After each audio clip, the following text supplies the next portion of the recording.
इस बार झारखंड में कुछ ऐसा हुआ है जो पिछले 24 सालों में कभी नहीं हुआ। 81 विधानसभा सीट वाली झारखंड राज्य की जनता ने एक बार फिर इंडिया गठबंधन के साथ चल रही हेमंत सरकार पर मुहर लगा दी है और इस गठबंधन को ताबड़तोड़ 56 सीटें दे डाली हैं। ऐसा झारखंड के 24 सालों के इतिहास में कभी नहीं हुआ था। 34 सीटों के साथ झामुमो सबसे बड़े दल के रूप में उभरी है, मगर सबसे अहम सवाल यह है कि ऐसा हुआ कैसे?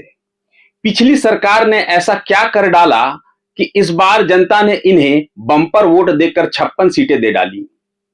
इसके कई विश्लेषण हो सकते हैं और किए भी जा रहे हैं, मगर हम आज इस बात का विश्लेषण करने की जगह 2019 में किए गए हेमंत सोरेन के वायदों की पड़ताल करेंगे। झामुमो ने 2019 में अपने घोषणा पत्र में युवाओं के लिए बहुत सारी घोषणाएं की थी।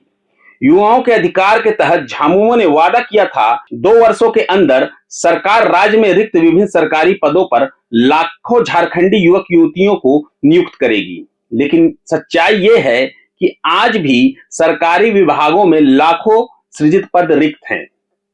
विधानसभा में सरकार द्वारा दिए गए उत्तर से यह स्पष्ट है कि हेमंत सरकार रिक्त सरकारी पदों को भरने में सफल नहीं हो पाई।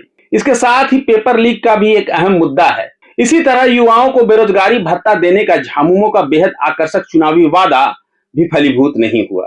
झामुमो ने 2019 में वादा किया था कि नौकरी नहीं दे पाने की स्थिति में सरकार बेरोजगार स्नातक युवाओं को 5,000 तथा बेरोजगार स्नातकोत्तर युवाओं को 7,000 रुपए तक का बेरोजगारी भत्ता देगी।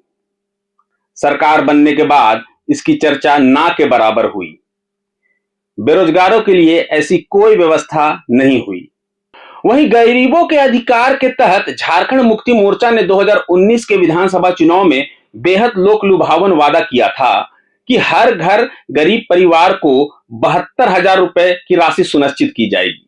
जन वितरण प्रणाली की दुकानों में चाय पत्ती, सरसों तेल, साबुन, सब्जी और दाल उपलब्ध कराने का वादा भी अधूरा है।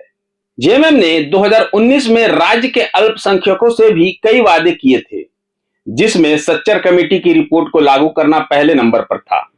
चुनावी घोषणा पत्र में दिए गए सच्चर कमेटी की रिपोर्ट लागू करना, अल्पसंख्यक कल्याण बोर्ड, उर्दू एकेडमी का गठन जैसे वादे आज भी अधूरे हैं।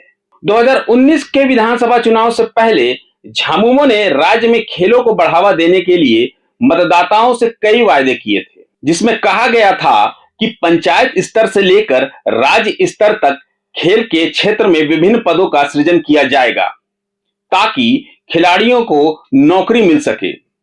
बहुउद्देशीय खेल प्रशिक्षण संस्थान का निर्माण और सभी प्रमंडलों में खेल महाविद्यालय खोलने के वादों के पूरा होने का राज्य की युवा और खिलाड़ी आज भी इंतजार कर रहे हैं।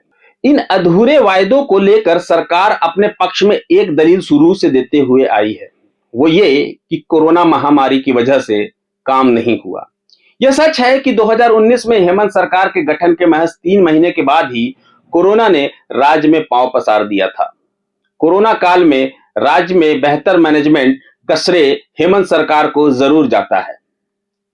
सरकार के 2 साल अस्थिर थे और आखिरी के 1 साल को भी अस्थिर माना जाना चाहिए, जिस अवधि में हेमंत सोरेन को मुख्यमंत्री पद से इस्तीफा देकर जेल जाना पड़ा था। मगर इसी दौरान कई लाभान्वित योजनाएं भी राज्य में लागू हुई, जिसमें मैया सम्मान योजना बेहद खास है, जिसके अंतर्गत महिलाओं को प्रति माह 1,000 रुपए देने की कवायद शुरू हुई।